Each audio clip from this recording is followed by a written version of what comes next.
I have a little bit of everything this week, but most of all, I have misidentified some palm trees, and it has some ramifications because I just screwed up. So let's watch today.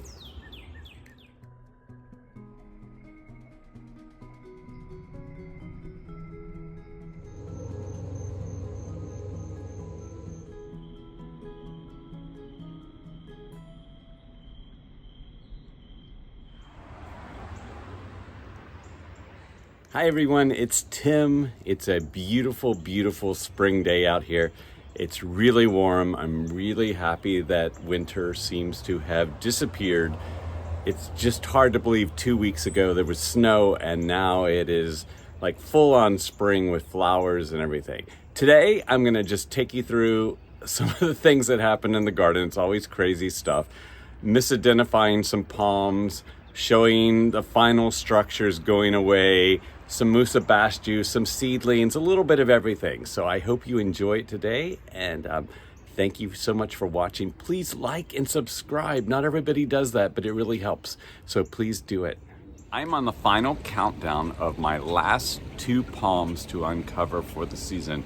So my Roebelenii is behind me, my Pigmy palm, and there's been a lot of chatter on Facebook and on some of the other palm tree forums that I'm on that you can't cover a Roebelenii and make it survive the winter.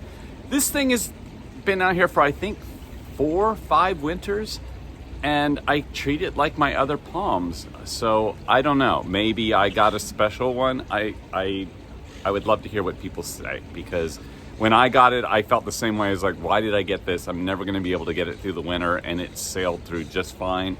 And it has ever since. And the nice thing about a Roebelenii is they don't grow super, super fast. So if you get a big one, it's not like it's gonna just keep getting gigantic each year like the Washingtonias and things like that. So I feel like I'm gonna have it long term, and I really like that aspect of it. But anyway, I'm gonna uncover it today. The temperatures are now warm enough and I don't have to worry about it. I was patient on this one, which was very, very hard for me because I'm not patient. When I want to open the palms, I want to open the palms. And then also I'm going to open up what I think is a mule palm, and we're going to have a discussion about that when I go do that. And this is just my 2-side box method of 2 sides of wood, 4 sides of insulation board, and then I have the board's anchored around the palm to keep it from blowing away. And it, on tall palms like this, it works really well. On the shorter ones, it doesn't. So, and here's with everything off. And this is what's fun about undercovering palms, is that you have a ready-made plant. It's like Instapalm when you keep them outside and cover them for the winter. And I think it looks like it had a good winter and ready to grow this spring and thrive. And it's nice and green, which I'm also thankful about. Not a lot of damage on it at all. And here is my mule palm, or what I think is a mule palm. I bought it online as a mule. It has not grown that much. I guess it's grown a little bit because it's getting a little higher in the structure, I think, but I really thought this would take off really fast, and maybe this will be the year. The trunk has gotten bigger, but yeah, I would like for this to grow a little faster. So just one little bit of bad frond, but that could have been like that in the fall when I did it. I just hope maybe this year it will take off. Maybe, we will see. Definitely an epic fail of the Bouganvillea. I really think it's toast. It's just such a shame because it was looking so good up until it dropped below 0 Fahrenheit here. This is the other one, and there may be a little bit of hope in this one, maybe. It's just such a nice big plant. I'm just so sad. I'm gonna give it a chance, but I don't know. It is so nice and warm out today. It's fantastic. It's in the 80s, which is just hard to believe. A week ago there was snow. Evita is sniffing around the grill as usual, but while we're over here, let's look at the Gunnera, which is growing. And I've got some Myers lemon blooming here. This is my Buddha's hand that's blooming, and you'll look that there's some fruit actually forming over here, which is great. And then it's so warm out that I even have my Cuban Royal and my Spindle palm out here. And it's kind of, even though I want the sun, it's nice that it's cloudy because I can have these palms are not used to full sun. So that's probably a really good thing right now, but I would like the sun, of course. I am now starting to stack all the wood structures because I've got all foam board in place and relatively organized. I know when you watch this video in fall of 2025, I will be complaining that I didn't organize enough, but I think I did a pretty good job. I am really hoping that I will get a lot of blooms and a lot of fruit here on my Flying Dragon orange. So I've got two together right here. It seems to have lots of buds, even with the leaves coming out. So let's see if it does. And I have one more down below. I'm gonna go down and look at it, but it's not quite as far along as this one. Yes, looks like leaves and a few flower buds too, so. And I have a lot more Musa Basjoo to uncover down here and still put away palm structures. And this is about 2 or 3 days later, and I have flowers. If I can focus in on them.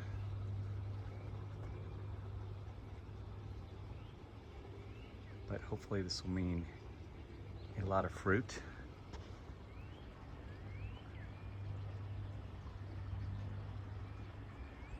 I do love this. I do love that I can have oranges, even if they're not the most edible oranges at all.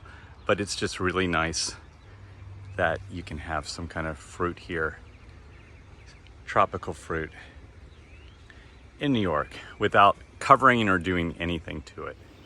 When you have seedlings, it's nice to have one of these very cheap little put together greenhouses that are just tiny, tiny. And of course I thought, I did this last year, I can put it together without looking at the directions, and I put it together wrong. So I have to redo the whole thing with the long bars.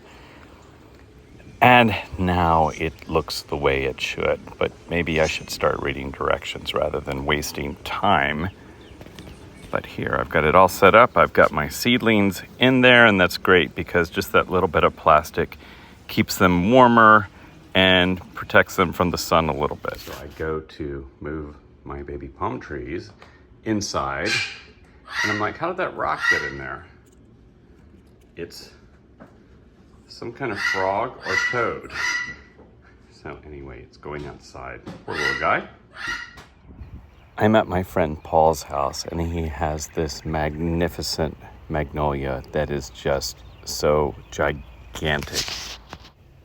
It's a really old home, so this tree came with the old home, and it's just, it defies imagination. It's just so beautiful. And this is what I love with old magnolias like this. It almost has a canopy like a live oak, which occur in southern United States, and just branches everywhere and low to the ground. Like, I love that no one trimmed these lower branches. They let them go, and that's part of the beauty of this magnolia. It's just gigantic and massive and beautiful, and you can see it from the road, and I just love these flowers. Fortunately, they don't last very long. That's the only sad thing. But the tree is still beautiful. It's like an architectural tree. And so I will come back over and video it later in the year when it's just leaves, and you can see that it's still just as pretty, just not full of flowers like it is right now, but definitely massive and just so beautiful to be under and see.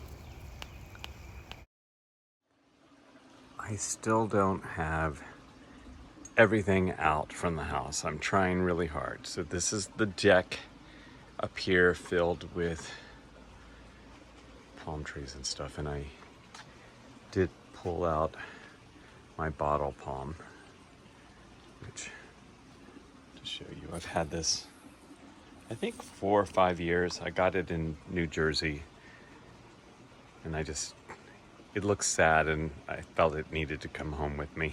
A friend gave me a bunch of old potatoes, so I am letting them kind of dry out a little bit, and then I'm going to plant them. I have no idea where, but I'm going to. I've got these in the shade, but they're still getting a little too much sun here, and you can see they're starting to get a little sunburn. Trying to get them used to being outside. They've been in the garage all winter. And then under the deck, lots of stuff trying to get it used to being outside. All of this is just waiting to go out into the garden, but it's got to get used to being out here first.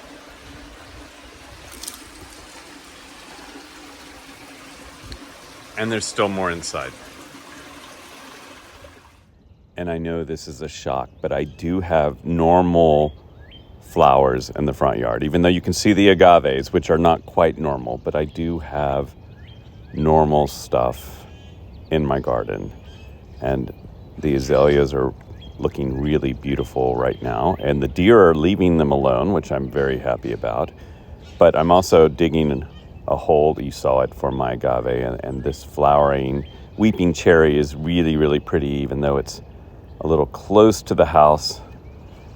But yeah, here's my nice big hole for one of the agaves I'm going to do on my front walk.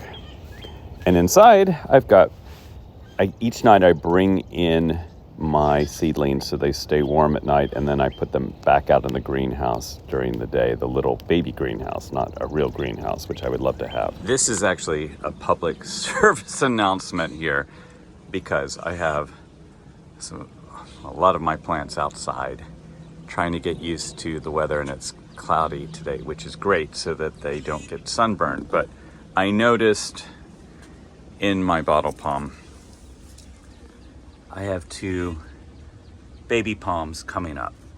And you might say, well, how did that happen? Well, I know how that happens is because I'm constantly picking up palm seeds when I go places. And sometimes I mark them and do them very smart. Like over here, I know exactly what these are. These are all Mediterranean fan palms from my garden. I know that. But the problem is I do things like this. And then I transplant them, and I think I know what they are, and all is great and good. But I want to show you. I was sitting out having drinks last night, and I'm looking over here at my palms on the deck, and I have quite a few date palms over here. My Phoenix Dactylifera, however you say that, but quite a few over here. And I'm looking over here, and I have my Butia, my Pindo palm, and I'm looking at this date palm going, oh, it looks really good. And then I'm looking over here at this one, I'm like, wait a second. Wait. Look at the fronds there, and look at this. This looks like all of my date palms right here, this one. And I don't know how I've had this palm for a couple of years now from a seedling, and I'm looking at it and going, these two are not the same. Let's look at it close up. So this has nice little short, and this one has longer, much longer. So I did remember, I did do a few Canary Island Date Palm seeds, and I think, if I remember correctly, a few of them came up. I thought they all died. I thought I just did a bad job, but it looks like one survived, because here's some more just regular dates right here. And then there's this one. So I'm going to make a real effort now to try to keep control over what I'm planting. But I am kind of happy that I have another Canary Island Date. And I have one from seed, which is really fun. So I'm kind of happy about that. And if anyone disagrees and thinks it's something else, it's entirely possible, because I am really, really bad at gathering seeds and not marking them properly. So that could be anything, but I do think it's hard. Maybe if I move this plant out of the way. Let's look at it all on its own. I do think that is a Canary Island Date. Now that I figured out that I had a Phoenix Dactylifera and a Phoenix Canariensis, or Canary Island Date Palm, side by side up there on the deck. Took me forever to figure that out, but I finally got there. I suddenly realized that when I transplanted my Phoenix Canariensis away from the koi pond out here and moved it to its new spot, and then I thought, oh, I'm going to put a Phoenix Dactylifera, or a date palm, edible date palm, where the Canary Island Date Palm was. And now looking out there, I realize I put another Canary Island Date Palm in the exact same place, because I didn't realize I had not one, but two Canary Island Date Palms that I grew from seed, and they were just living side by side with the Dactylifera. And yeah, they looked a little different, but I didn't really notice till I was sitting on my deck the other night. So now I need to move another Canary Island Date Palm someplace else, even though I just planted it out there, and then put a real Phoenix Dactylifera where I want it to be, and I have to find a new spot. It's just so funny. 2 days ago, I didn't know I owned 3 Canary Island Date Palms, and now I do. There's no telling what else I have that I don't realize I have. And here is the Canary Island Date Palm that I thought was a regular date palm, or medullary Dactylifera. I'm just going to call them dactys from now on. It's too hard to say. So this is what I thought was a dacty, but is not. It's a Phoenix Canariensis. So I need to move this again someplace else. So now I've got to figure out where in the garden that's going. It is a little hard trying to find somewhat shady spaces to let my plumeria adjust to the sun. But this is on the front of the house, and hopefully it won't get much sun at all till late afternoon, and not a whole lot with these flowers blocking it and these boxwoods. So I'm hoping it'll be okay. Beautiful day here. This is truly the worst part of the whole spring endeavor, is hauling all the hay from the bananas, the hay bales, and I still have so many more to go, into this nice big pile here in the shed. And it would be one thing if the shed was close to the bananas, but you have to remember that everything is way beyond the caboose there up on a hill. And that's the pool over on the side there. But yeah, so it's a lot of work. I'll be nice and fit by the time I'm done with this. Speaking of my banana process, so here is hay around one of my bananas, but this one is especially good, and I think it's because I had my trockies up here with C9 Christmas lights around it and a tarp over it. So it proves that more heat really does make a difference with these bananas in zone 6B, 6A, and it was a harsh winter. And while moving stuff around, I just wanted to show my bamboo forest, because this started with about 6 plants and it is big now, big and invasive, but I do like it. And if you look in here, it's just, some of these are really like almost like timber bamboo, which I love. As you all know, I love bamboo. It's problematic, I know, but I do love it. And up in here, I have a little bit of black bamboo that was sent to me by a company for free a couple of years ago when when I bought some stuff and they sent it to me, and I didn't think it would live here because it's in its wrong zone, but it's still alive, just buried in the bamboo forest.